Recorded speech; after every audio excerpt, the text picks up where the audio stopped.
Assalamualaikum warahmatullahi wabarakatuh. Perkenalkan kami dari kelompok 1 kelas 2023 U. Di sini kami akan menjelaskan mengenai artikel ilmiah dan artikel populer.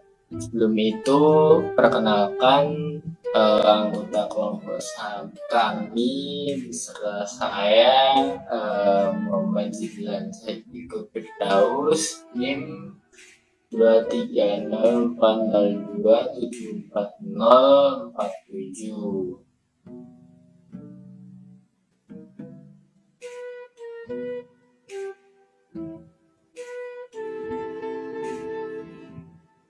Perkenalkan, nama saya Ganda Suara Sasikirana Pitaya, NIM 23040274105. Perkenalkan, nama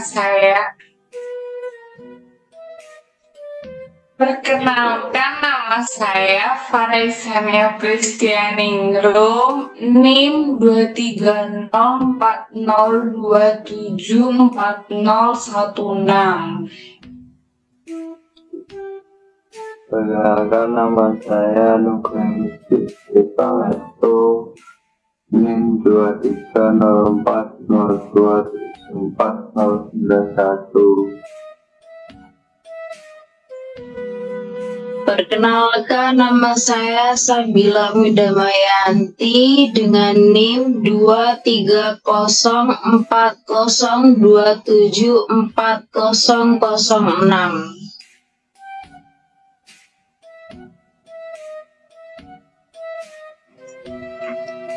Perkenalkan, nama saya Rigita Nurhadilah dengan NIM 23040274008. Pertama-tama kami akan menjelaskan untuk pengertian artikel ilmiah dan artikel populer.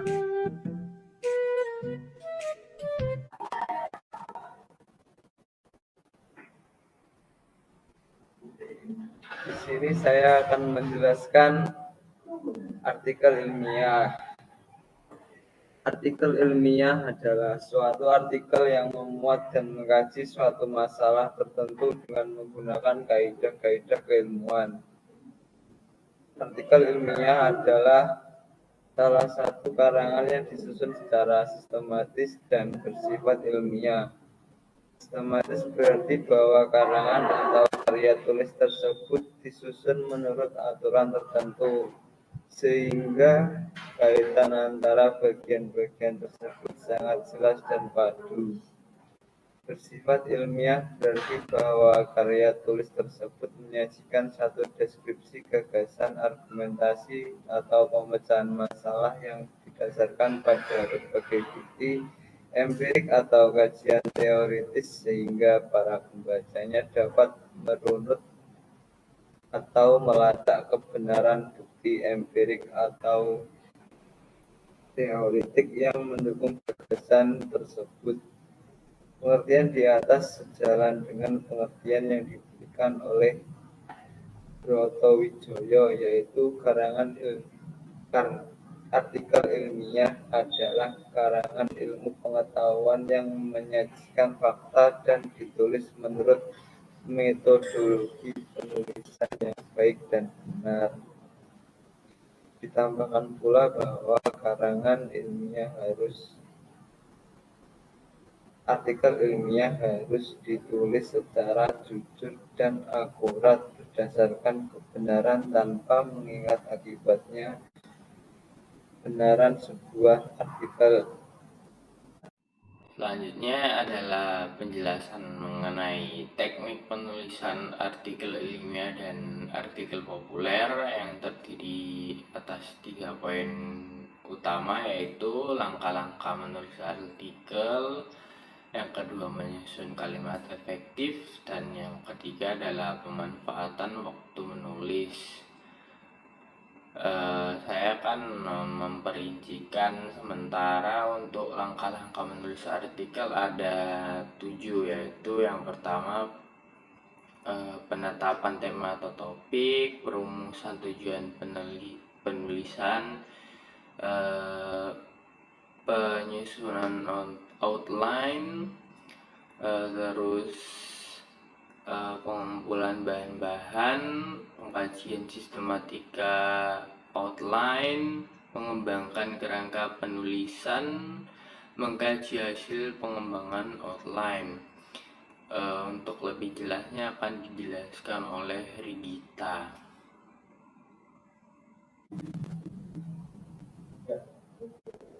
Di sini saya akan menjelaskan tentang teknik penulisan artikel ilmiah dan artikel populer. Yang perlu diperhatikan yang pertama adalah langkah-langkah dalam menulis artikel. Yang pertama yaitu penetapan tema atau topik. Tema atau topik yang akan ditulis perlu ditentukan terlebih dahulu agar apa yang akan ditulis lebih terfokus pada suatu hal dan gagasan penulis menjadi menentu ke arah yang jelas. Dalam pemilihan topik akan dirasa tepat jika penulis memilih hal-hal yang bersifat aktual, karena salah satu ciri khas artikel ilmiah populer adalah topiknya bersifat aktual. Yang kedua yaitu perumusan tujuan penulisan. Setelah penentuan tema atau topik, maka penulis perlu merumuskan tujuan yang akan ditulis agar dapat memperjelas arah penulisan dan tulisan menjadi tersistematis. Namun, untuk artikel ilmiah populer, apalagi bila hasil karya tulis tersebut akan diterbitkan di media cetak harian, maka rumusan tujuan penulisan perlu disusun secara tersirat atau implisit, tetapi jelas bagi si penulis. Yang ketiga yaitu penyusunan outline. Kerangka penyusunan outline merupakan semacam rencana kerja yang dapat menjamin penyusunan kerangka yang diatur atau tersistematis. Uraiannya, kerangka penulisan dibuat guna mengarahkan penulisan dalam menyusun alinea maupun hal-hal yang perlu diperhatikan agar sesuai penekanan atau tujuan penelitian dan tidak berbelit-belit. Yang keempat yaitu pengumpulan bahan-bahan. Sebagai upaya untuk membekali para guru, siswa, ataupun dosen dalam menuliskan karya ilmiahnya, maka diharapkan bahwa para calon penulis tersebut telah memiliki bekal permasalahan atau topik yang akan ditulis beserta referensinya. Bahan telah mengumpulkan dan menstabulasi data. Yang kelima, pengkajian sistematika online. Outline yang sudah disusun perlu dikaji kembali saling keterkaitannya sehingga menjadi satu bahan garis besar tulisan yang saling berkesinambungan. Yang keenam, mengembangkan kerangka penulisan. Sesuai dengan kerangka penulisan yang telah disusun, maka data atau informasi yang diperlukan dan telah dikumpulkan perlu disajikan atau dideskripsikan serta dianalisa atau diwujudkan dalam bentuk pengkalimatan mengenai isi atau makna data tersebut. Yang ketujuh yaitu mengkaji hasil pengembangan outline. Karya tulis sebagai hasil pengembangan outline tersebut bukan merupakan hasil final, tetapi masih perlu untuk dikaji kembali terutama mengenai substansi. Selain langkah-langkah dalam menulis artikel, kita harus juga memperhatikan menyusun kalimat efektif. Seorang penulis harus menguraikan pikirannya, gagasannya, dan konsep-konsep yang dimilikinya secara jelas dalam kalimat yang efektif. Suatu kalimat efektif dalam satu tulisan harus mengandung kemampuan untuk menimbulkan dalam alam bayangan pembacanya suatu pengertian yang sama dan jelas. Yang perlu diperhatikan selanjutnya yaitu pemanfaatan waktu menulis, karena sebagai seorang pekerja yang terkait dengan bidang akademik, tentu perlu menyadari bahwa pekerjaannya tersebut membutuhkan kemampuan dan penyediaan waktu untuk menulis. Karena selain di bidang akademik, kita juga perlu memperhatikan penulisan di pengajaran. Terima kasih. Selanjutnya kami masuk ke bagian jenis-jenis artikel dan ciri-ciri artikel. Untuk jenis-jenis artikel sendiri saya akan mereview sebentar.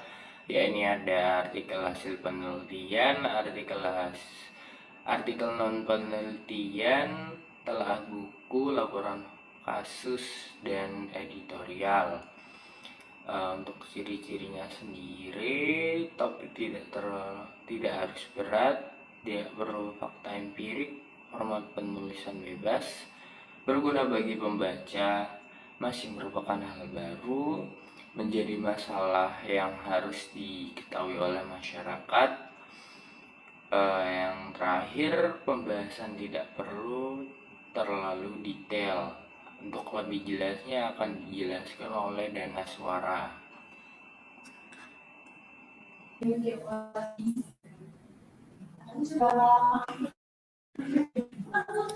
Di sini saya akan menjelaskan jenis-jenis artikel ilmiah. Yang pertama adalah artikel hasil penelitian.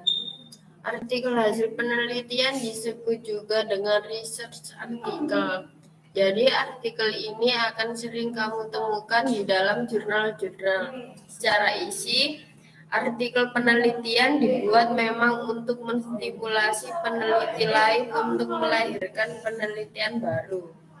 Di samping itu, hasil penelitian ini juga dapat digunakan untuk mengetahui teori atau sudut pandang tentang masalah yang diteliti layak untuk ditinjau kembali dan layak tetap diikuti atau tidak.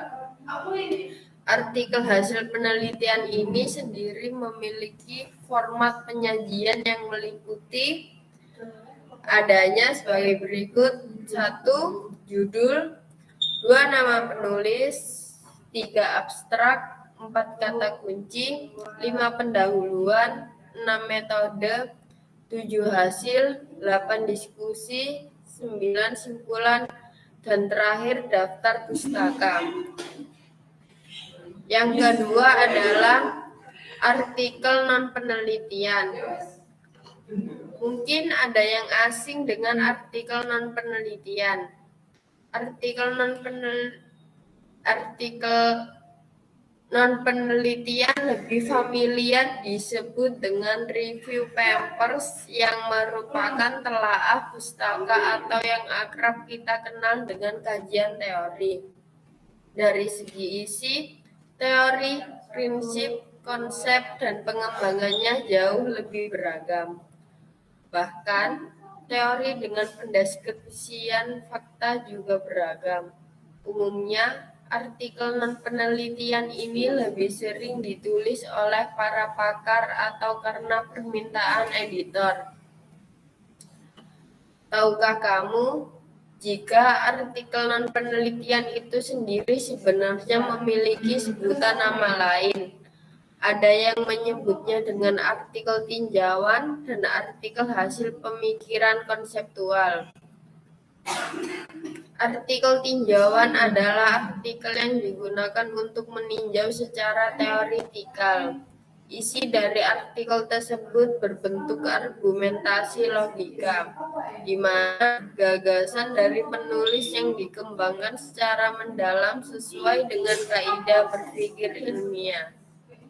Sebenarnya, artikel tinjau tidak semata mengutarakan berdasarkan argumentatif logikal ilmiah penulis, tetapi juga dapat ditulis berdasarkan pada pandangan sejarah tertentu, mengusulkan teori, atau mengundang perhatian terhadap tema atau isu-isu tertentu.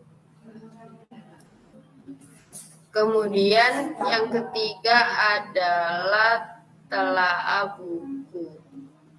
Istilah telaah buku mungkin kurang familiar buat kamu. Bagaimana dengan istilah books review? Ya, books review adalah resensi buku, fokusnya menganalisis dan mengkritik buku yang sudah diterbitkan.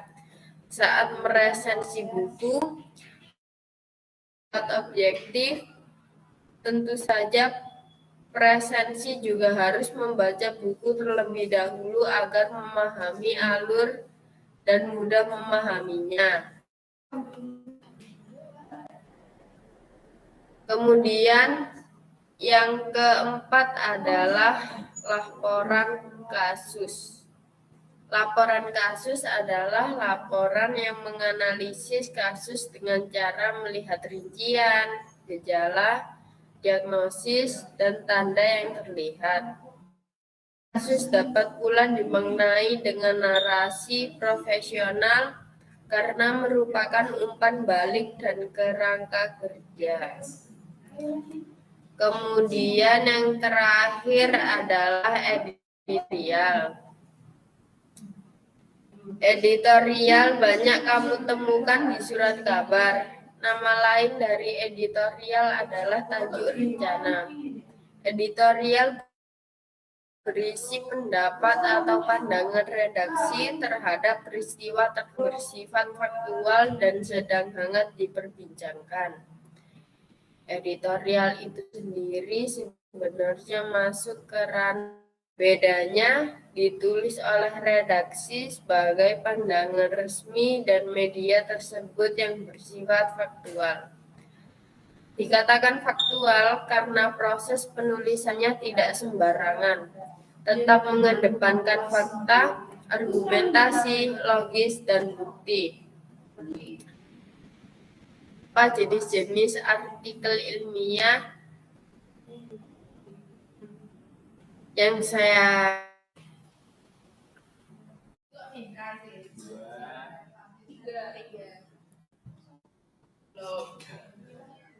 Kemudian saya akan menjelaskan tentang ciri-ciri artikel populer.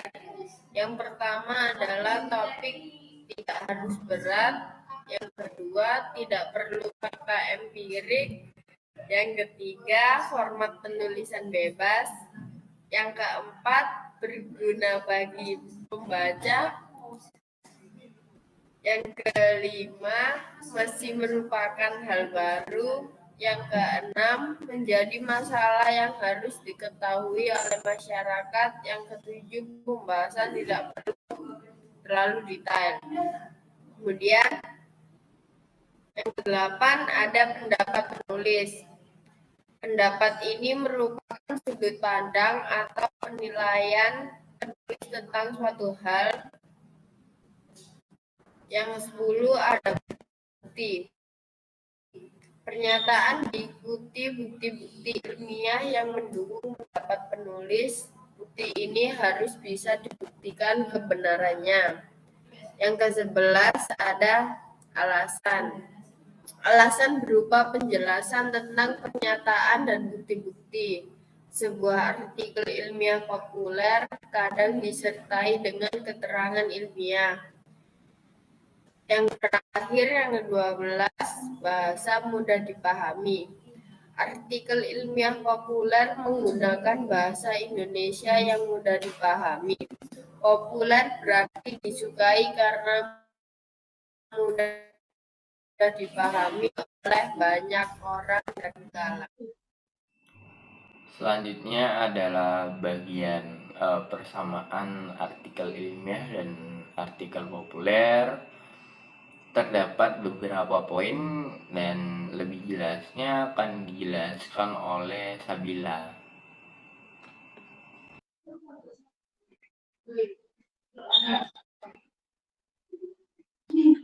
Baik, terima kasih sebelumnya.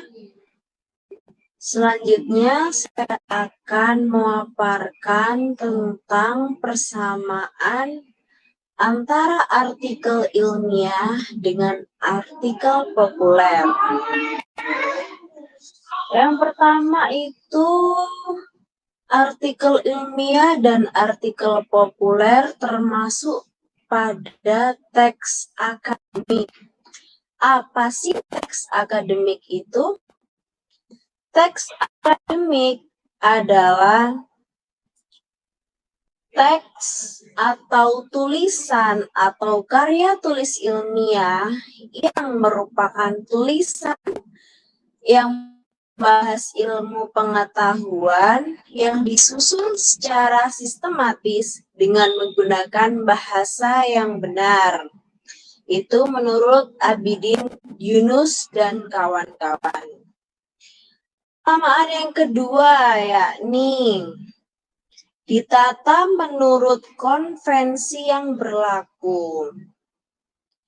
Di sini teks artikel ilmiah, artikel populer, konvensi itu harus diikuti. Kalau tidak, Anda sebagai insan akademik tidak akan dapat menyesuaikan diri dan tidak dapat mengambil bagian secara penuh dalam percaturan keilmuan.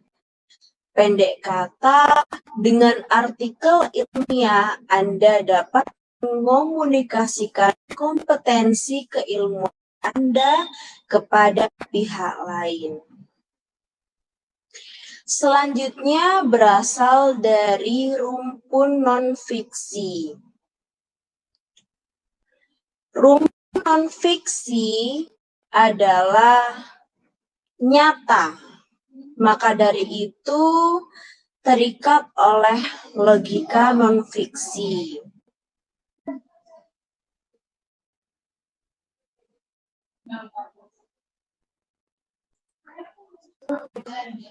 Oke, persamaan artikel ilmiah dan artikel populer selanjutnya adalah memiliki fakta yang bersifat objektif.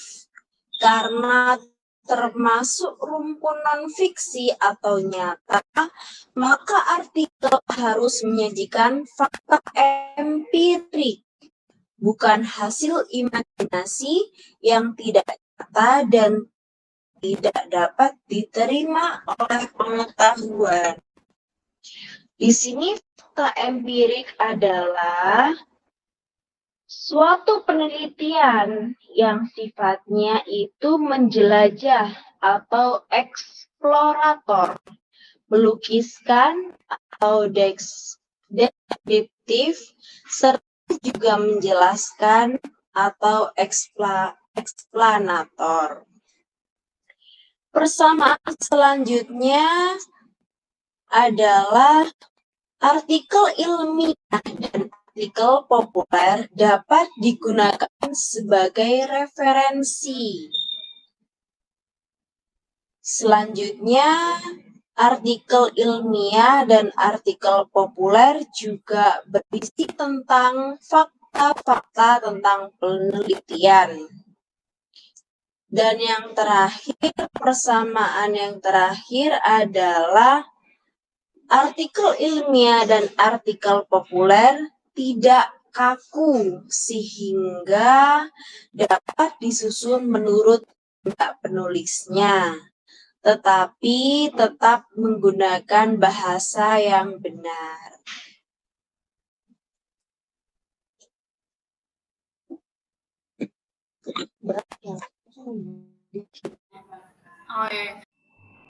Selanjutnya adalah bagian perbedaan artikel ilmiah dan artikel populer dengan mengacu terhadap beberapa aspek seperti yang pertama bahasa, aktualitas tema, sasaran, tata tulis, proses kreatif, tujuan, sistematika, dan wahana publikasi. Untuk lebih jelasnya akan dijelaskan oleh Farsa. Di sini saya akan memaparkan mengenai perbedaan-perbedaan pada artikel ilmiah serta artikel populer. Satu, pada aspek bahasa. Artikel ilmiah memiliki aspek bahasa yang baku. Yaitu selalu menekankan penggunaan bahasa Indonesia baku dengan kalimat atau kata-kata teknis keilmuan yang relevan. Misalnya, penggunaan istilah standar baku dapat ditulis menjadi patokan dalam bahasa ilmiah. Kemudian, artikel populer. Pada aspek ini, artikel populer menggunakan bahasa yang lebih mudah dipahami oleh khalayak umum, yakni bahasa populer. Penggunaan bahasa sehari-hari yang sudah dikenal masyarakat umum sering dijumpai dalam artikel ini. Kemudian pada aspek aktualitas tema, artikel ilmiah memiliki aktualitas tema yang bukan merupakan sesuatu yang mutlak harus diikuti, namun artikel ilmiah ini kebetulan melaporkan hasil penelitiannya terkait dengan hal-hal yang sedang aktual akan dipandang memiliki nilai lebih tinggi sehingga lebih menarik untuk dibaca. Pada umumnya, suatu jurnal menyajikan artikel-artikel yang memiliki tema atau topik penelitian yang beragam. Kemudian pada artikel populer memiliki aktualitas tema yang sangat mementingkan tema atau topik yang sedang hangat terjadi dan banyak dibicarakan oleh khalayak umum. Melalui tema aktual tersebut diharapkan dapat mengundang banyak kalangan agar mau membacanya. Oleh karena itu, seseorang calon penulis artikel ilmiah populer harus pandai-pandai mencari tema apa saja yang sedang aktual. Pada aspek ketiga yaitu sasaran. Artikel ilmiah memiliki sasaran kalangan yang lebih terbatas. Maksudnya, yaitu sudah diterbitkan di jurnal terbatas pada kalangan tertentu sesuai bidang ilmu yang relevan dengan lembaga di mana jurnal tersebut bernaung. Kemudian, sasaran aspek artikel populer, yaitu artikel populer memiliki kalangan pembaca yang lebih luas dari berbagai tingkatan sosial ekonomi. Tidak jarang dijumpai, sasaran publikasi harian cetak pun juga berbeda antara satu harian cetak dengan harian cetak yang lain. Misalnya antara koran Suara Merdeka nampak memiliki pembaca dari kalangan sosial ekonomi ke bawah dibanding dengan Kompas yang memiliki pembaca dari kalangan menengah ke atas. Kemudian pada aspek tata tulis, artikel ilmiah memiliki tata tulis yang referensi ketat. Maksudnya, yaitu sedikit berbeda dengan artikel ilmiah populer yang tidak selalu menyantumkan tahun dan tanpa diikuti oleh daftar pustaka. Kemudian pada tata tulis artikel ilmiah, artikel populer, setiap artikel perlu menggunakan kode etik penulisan yang ketat, apalagi untuk artikel ilmiah. Dalam penulisan artikel ilmiah selalu mengikuti referensi yang ketat dan sumber kutipan perlu ditulis secara jelas di bagian kalimat yang dikutip. Misal nama dan tahun dan bagian daftar pustaka harus dituliskan sumbernya secara jelas. Kemudian pada aspek proses kreatif. Artikel ilmiah memiliki proses kreatif yang melalui penelitian intensif. Maksudnya yaitu penulisan ilmiah murni pada umumnya dilalui melalui kegiatan penelitian. Setidaknya karya tulis ilmiah murni melalui kajian pustaka yang mendalam. Hasil-hasil penelitian tersebut disusun dalam wujud format artikel.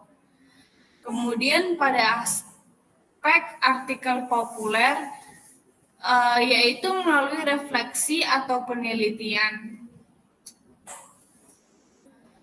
Dalam mewujudkan artikel ilmiah populer tidak perlu melakukan penelitian, tetapi dapat melalui penulisan gagasan belaka yang didukung teori yang relevan. Gagasan akan semakin beragam jika diperkaya melalui pengalaman maupun pengamatan-pengamatan. Penulis artikel ilmiah populer hanya perlu meluangkan waktu untuk menuangkan gagasan-gagasannya secara runtut ataupun sistematis. Kemudian pada aspek tujuan, artikel ilmiah memiliki tujuan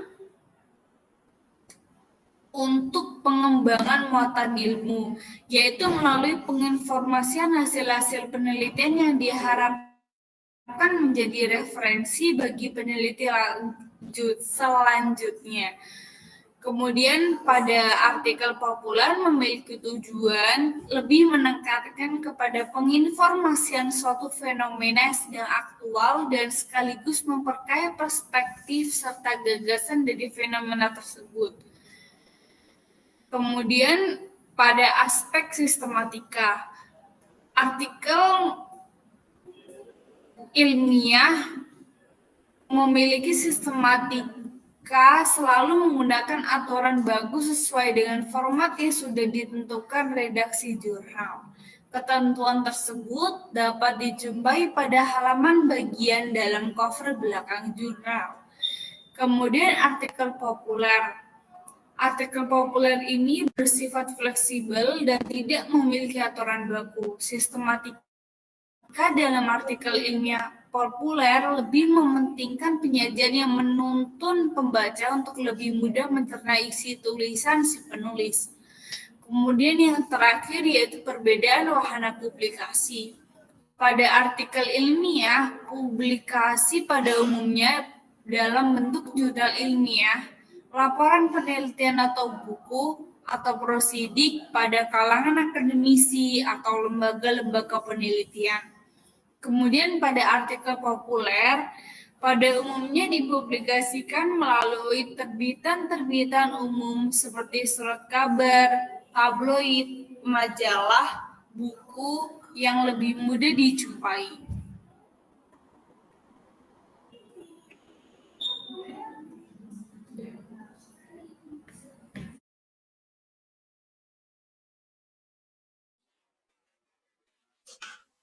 Selanjutnya saya akan menyimpulkan apa saja yang sudah disampaikan oleh teman-teman saya. Jadi yang pertama, artikel ilmiah itu tulisan yang disusun oleh peneliti ahli dalam bidang tertentu yang menjelaskan hasil penelitian atau studi mendalam secara sistematis dan metodis. Artikel ini ditujukan kepada komunitas ilmiah dan melewati proses penelaah oleh rekan sejawat sebelum diterbitkan. Struktur artikel ilmiah biasanya mencakup pendahuluan, metodologi, hasil pembahasan, dan kesimpulan. Tujuannya adalah untuk menyajikan informasi akurat dan terpercaya kepada kalangan akademis.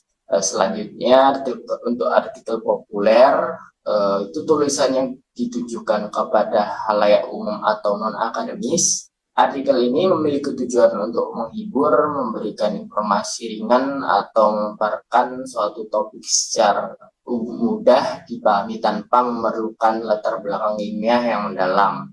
Gaya bahasa yang digunakan cenderung lebih santai dan menghindari istilah teknis yang rumit. Artikel populer biasanya ditemukan di media massa, majalah, atau situs web berita populer. Sekian materi yang bisa dapat kami sampaikan. Terima kasih atas perhatiannya. Wassalamualaikum warahmatullahi wabarakatuh.